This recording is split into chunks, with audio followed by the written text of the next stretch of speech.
Bonjour et bienvenue dans la nouvelle vidéo de la semaine. Je me lance sans filet. J'ai une idée j'ai une idée de ce dont je veux parler, mais je j'ai pas de structure ni rien. C'est vraiment du lâcher prise en quasi direct. D'abord, je vous prie de m'excuser pour la qualité de l'image. J'espère que ça sortira mieux que ça. Mais de ce que je vois, c'est pas génial. Je sais pas trop comment améliorer ça parce que moi et la technique, ça fait deux. Voilà. Mais lâcher prise, hein. Alors, ce dont j'ai envie de parler aujourd'hui, j'allais dire du lâcher prise. Non, c'est pas du lâcher prise. C'est de l'instant présent. L'instant présent, c'est un concept, c'est comme le lâcher prise en fait. C'est des mots, c'est des assemblages de mots. On les a tellement entendus, tellement lus, que je trouve que c'est vidé de toute substance, de toute signification. C'est là, c'est tout, mais ça veut plus dire grand-chose. Et on n'arrive pas forcément à en voir l'application dans notre vie quotidienne.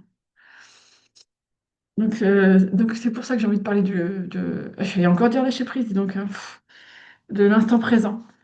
Parce que l'autre jour, je réfléchissais au fait que je connais beaucoup de monde qui vivent dans leurs souvenirs, qui vivent, qui ressassent, pas forcément que les mauvais souvenirs, hein, les bons aussi, mais qui sont beaucoup dans leurs souvenirs, dans leur passé, dans l'avant. Et soit pour le, soit pour le reconstruire d'une autre façon parce que ça va pas, ils auraient aimé que ça se passe autrement, soit parce que c'était trop bien et du coup ils ont envie de le revivre encore et encore sous toutes les coutures. Et je me rends compte que je suis pas trop dans le passé, moi. Pourtant j'ai plein de super souvenirs et tout, et de temps à autre j'aime bien y penser, j'aime bien ouais, les revivre un peu, mais je passe pas mon temps à ça. C'est marrant de parler du temps encore une fois. Ouais, je passe pas mon temps à ressasser mes souvenirs. J'aurais plus tendance, moi, à être dans le futur, vous voyez, enfin dans le futur. J'aurais plus tendance quand, par exemple, si je suis à mon cours de yoga et qu'on est dans à la fin, là, comment ça s'appelle? Merde, pardon pour le gros mot. Shavasana. Shavasana, quand on s'allonge à la fin du cours, enfin, je sais pas si vous faites ça dans vos cours de yoga et si vous faites des cours de yoga, mais à la fin, on s'allonge et on est censé se déposer physiquement, mais aussi psychologiquement, enfin, arrêter de faire tourner le mental et lâcher prise. Et moi, je remarque que souvent, je suis dans le futur. Je suis dans, tiens, il faudrait que je fasse ci, ou il faudrait que je fasse ça. Je suis dans mes to-do list. Je suis dans mon voyage à Londres du mois prochain. Je suis dans ce que je dois faire pour mon boulot, dans ce que je dois, enfin, toutes mes idées de vidéos YouTube, des choses comme ça, vous voyez. Mais c'est le futur. Et, le fil qui me retient au moment présent, il est souvent très fin. Mais je sais que beaucoup de gens sont comme ça, hein. Et cet instant présent, c'est rare en fait que je sois dedans. En fait, je suis dedans quand j'y pense. Par exemple, là, maintenant, pendant que je suis en train de vous tourner cette vidéo, je suis dans l'instant présent. Oh là, ça se met flou quand je dis ça. Je sais pas, je sais pas si c'est l'univers qui fait une blague. Mais voilà, je suis dans l'instant présent quand je pense à l'instant présent. Mais sinon, je suis beaucoup dans le futur. D'autres sont beaucoup dans le passé. On est un peu en mode zombie, déconnecté de notre réalité, quoi. Enfin, de notre présent. Quand je suis dans le passé, c'est mon passé à moi, certes, mais c'est aussi le passé, l'histoire du monde, parce que l'histoire, ça me passionne, et j'ai fait de la généalogie aussi. Et donc, ça me façonne. Il y a une mouche qui fait du bordel. Ça me fascine, pas ça me façonne. Ça me fascine pas forcément de manière positive, mais de voir à quel point tout est cyclique et tout recommence éternellement, qu'on soit conscient de l'histoire ou qu'on n'en soit pas conscient, les mêmes mouvements inéluctables se reproduisent, quoi. Et donc, dans ce sens-là aussi, je suis pas connectée à l'instant présent parce que je suis connectée au passé, au cycle dont on sait comment il se termine. Et après, quand je reviens à l'instant présent, je me dis, ah, super, est-ce que c'est bien d'être dans l'instant présent pour comparer avec le passé et ce que ça provoque?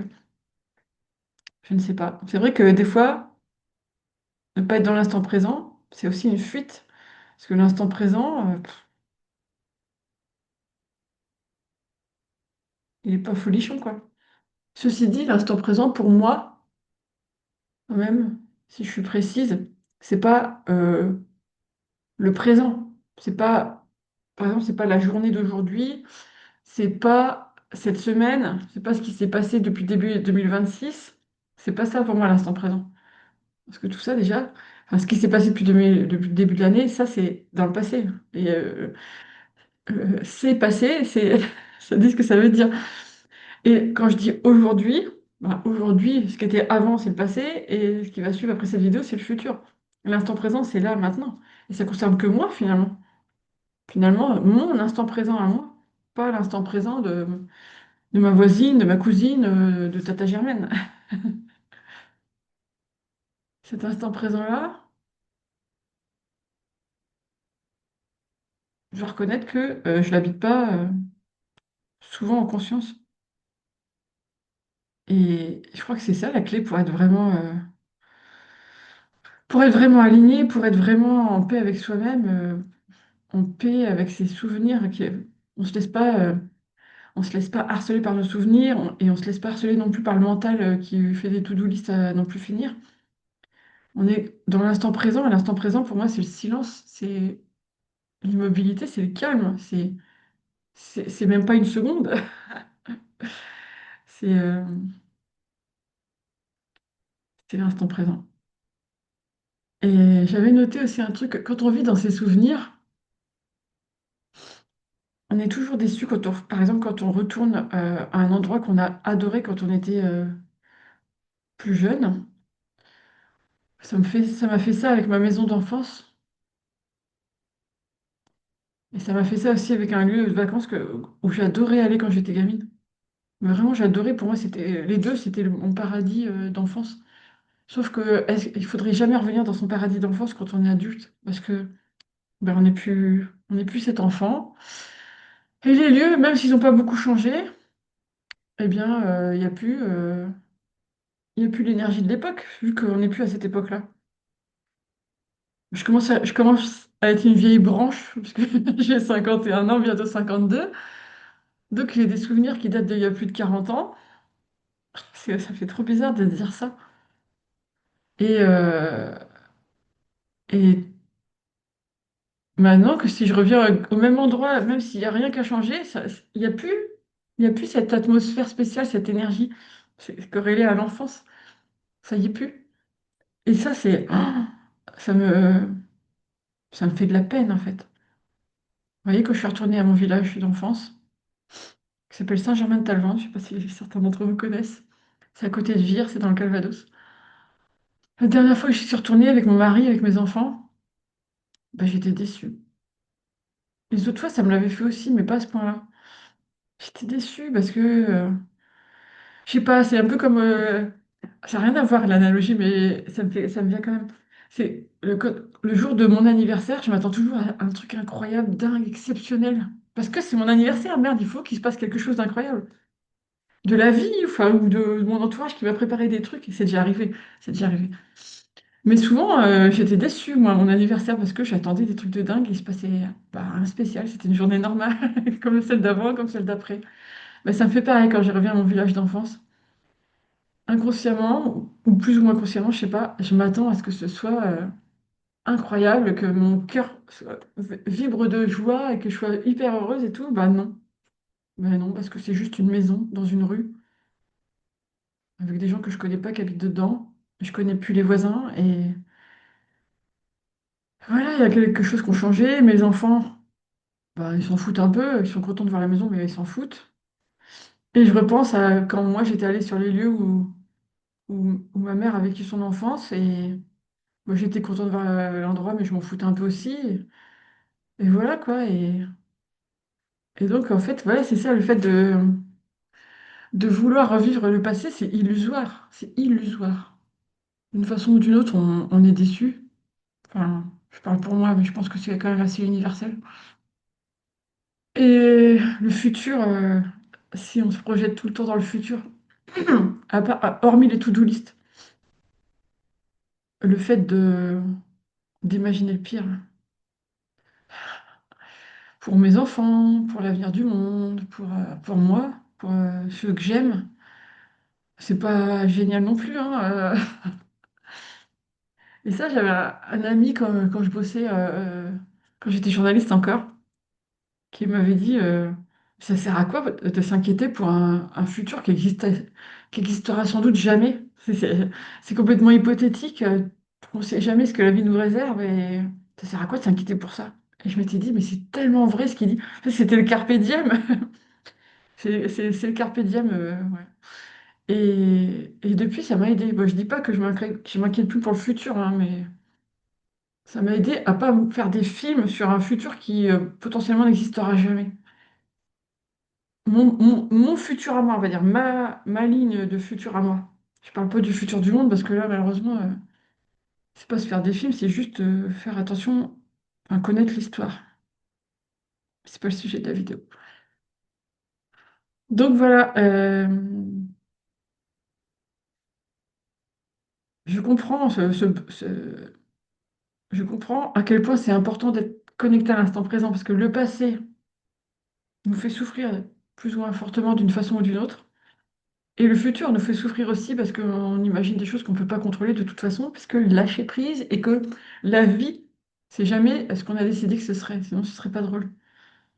Donc, quel est le seul refuge, quel est le seul moment où on est vraiment soi, où on est vraiment dans la vérité de qui on est, de l'instant, de la vie? Ah, ça me fait des frissons.